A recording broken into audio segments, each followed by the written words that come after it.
Assalamualaikum warahmatullahi wabarakatuh, Bu Iso. Waalaikumsalam warahmatullahi wabarakatuh, Pak Andre. Gimana kabarnya, Ibu? Alhamdulillah sehat. Semoga Alhamdulillah. Pak Andre sekeluarga juga sehat walafiat. Amin, ya Allah. Amin. Yang pertama saya mengucapkan terima kasih sekali atas kesempatan yang telah Ibu berikan, Ibu. Saya juga mohon maaf kalau mengganggu waktu Ibu di dalam beristirahat tentu sebagai pimpinan atau kepala sekolah SMA Negeri 67 Jakarta memiliki agenda yang padat, namun Ibu masih menyempatkan diri ya Bu untuk memberikan kesempatan kepada saya mewawancarai Ibu. Alhamdulillah, tidak masalah. Ibu support sekali untuk kegiatan calon guru penggerak ini. Alhamdulillah Ibu Iso selain menjadi kepala sekolah, Ibu juga sekaligus menjadi fasilitator ya Bu ya, CGP di daerah Yogyakarta, betul.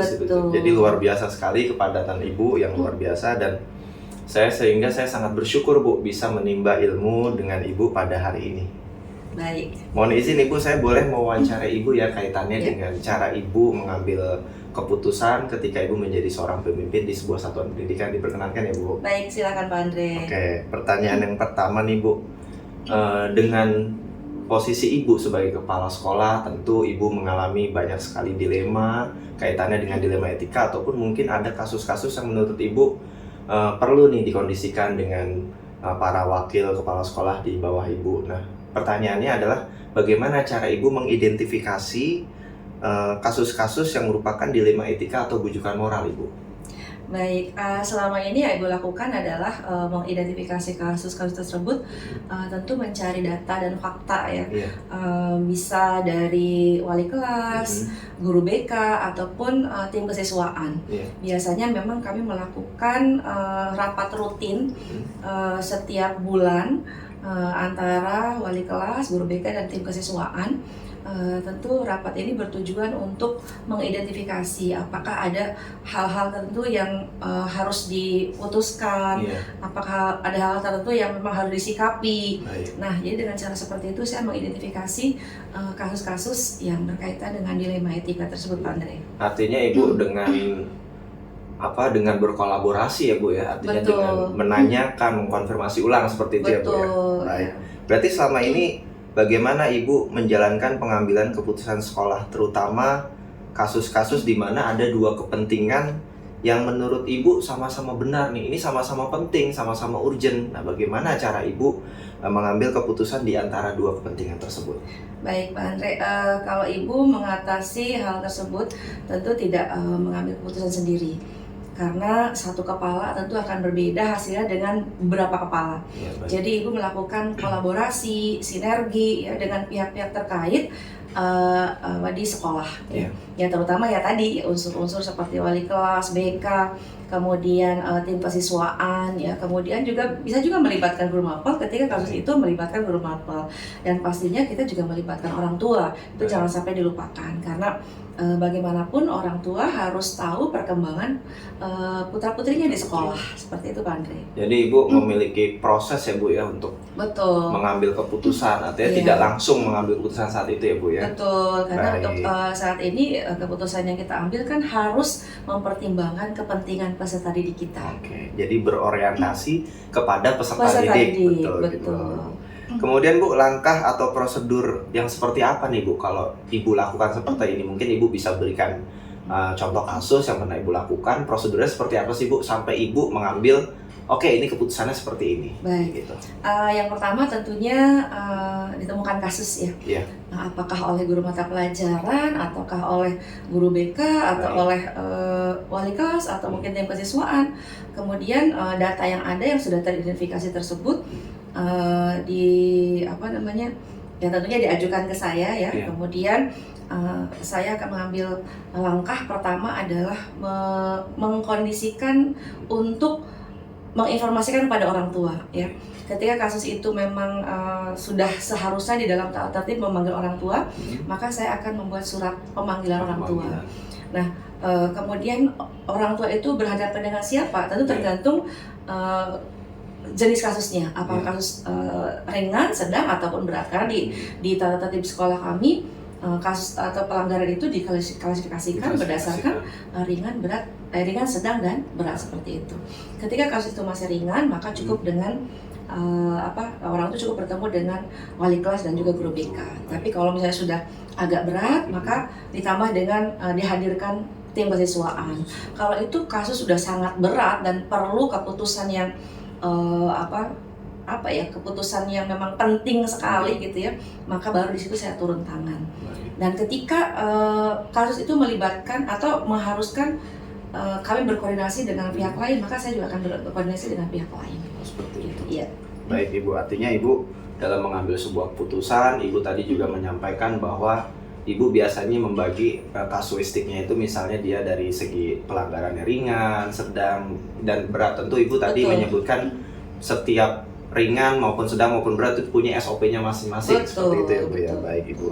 Kemudian Bu, hal-hal apa saja Bu yang selama ini Ibu anggap efektif dalam pengambilan keputusan, terutama misalnya dalam kasus-kasus tersebut? Menurut Ibu yang tadi Ibu sampaikan sudah efektif atau belum? Kalau sudah, alasannya seperti apa? Kalau memang menurut Ibu belum, kira-kira yang kurang tuh di bagian mana Ibu?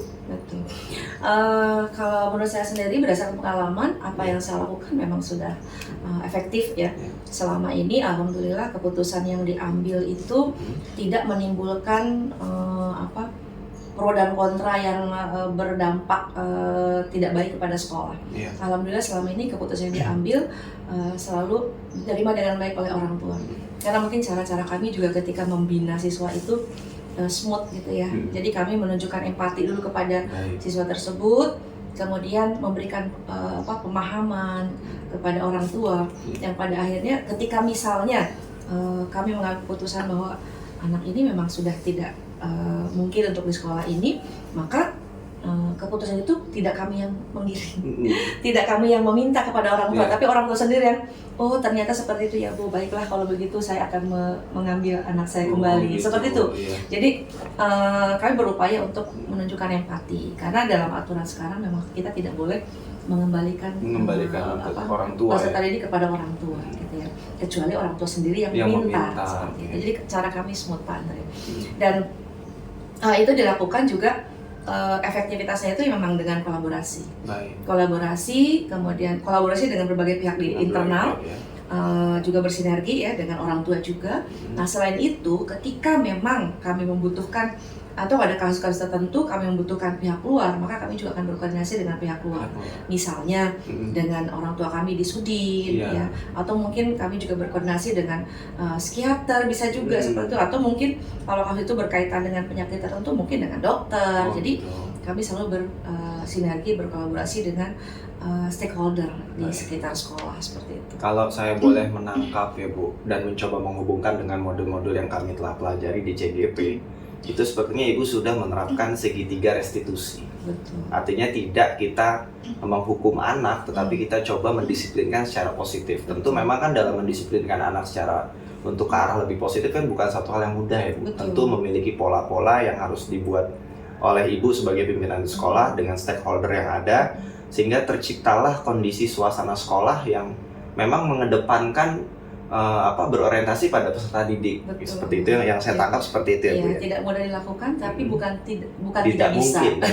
Bukan tidak mungkin dilakukan. Semua bisa dilakukan asal kita punya strategi yang tepat ya untuk dalam pengambilan keputusan. Terutama saat ini dengan implementasi kurikulum Merdeka, tentu keputusan itu harus berpihak pada kepentingan murid-murid kita. Baik Bu. Oke Bu, pertanyaan selanjutnya nih Bu.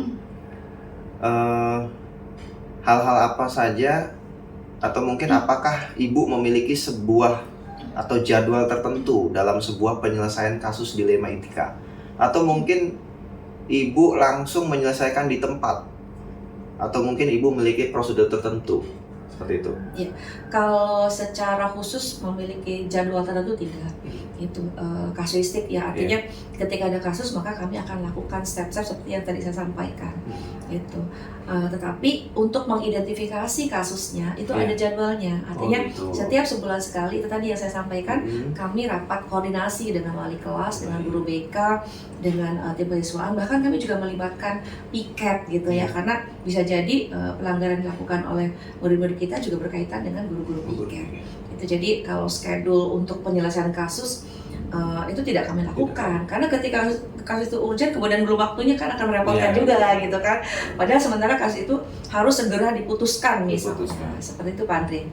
Tapi paling tidak Ibu memiliki jadwal setiap 1 bulan sekali Ibu, itu pun minimal ya Bu, untuk mengumpulkan, berkoordinasi untuk menyampaikan, mungkin memberikan pendapat dari tim-tim Ibu seperti itu ya. Betul. Baik Ibu. Kemudian Bu, adakah seseorang atau faktor apa yang selama ini mempermudah Ibu di dalam mengambil keputusan dalam kasus-kasus yang pernah Ibu temui? Seseorang ya? Iya, seseorang atau faktor-faktor apa yang selama ini menurut Ibu kayaknya dengan faktor ini mempermudah saya di dalam mengambil sebuah keputusan? Yang kembali yang tadi Pak Andre, jadi adanya kolaborasi, adanya sinergi. Kemudian kolaborasi dan sinergi itu tidak hanya secara internal di sekolah, ya kami juga berkoordinasi dengan pihak pengawas, kemudian juga dengan pihak Sudin, ya, sehingga keputusan-keputusan yang diambil itu ya diketahui oleh orang tua kita di Sudin ataupun bahkan kalau perlu dinas pendidikan seperti itu.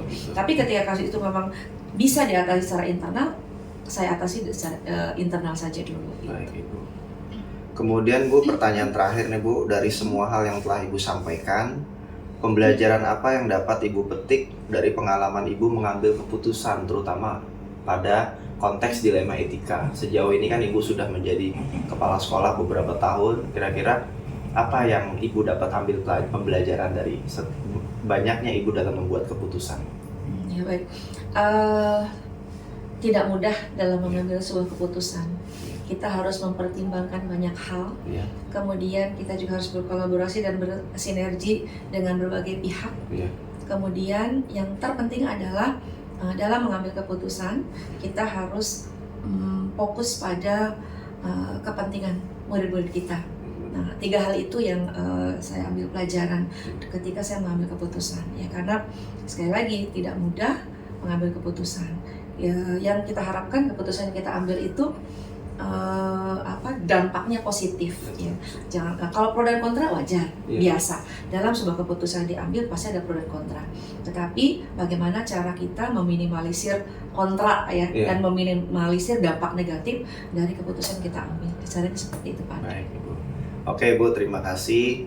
Beberapa pertanyaan yang tadi saya sudah sampaikan, Ibu dapat memberikan pembelajaran yang sangat berharga luar biasa bagi saya, terutama di dalam saya mempelajari modul 3.1 ya Bu, di mana kita membahas tentang dilema etika sampai proses pengambilan keputusan. Memang ternyata betul apa yang tadi Ibu sampaikan, pengambilan keputusan bagi seorang pemimpin bukanlah satu hal yang mudah, tapi bukan juga satu hal yang tidak bisa dilakukan. Betul.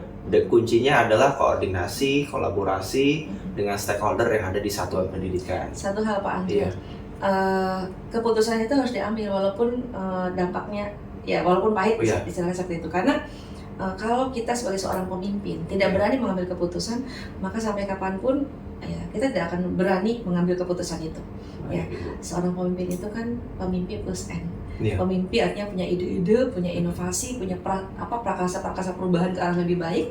N-nya adalah nyali, keberanian. Baik ya Bu. Oke, terima kasih banyak Ibu atas kesempatan yang diberikan, termasuk juga tadi Ibu memberikan motivasi tentang makna sebuah kepemimpinan itu sendiri. Sekali lagi terima kasih Bu atas kesempatan yang Ibu berikan. Semoga sukses Pak Andre. Amin ya Allah. Assalamualaikum warahmatullahi wabarakatuh. Waalaikumsalam warahmatullahi wabarakatuh.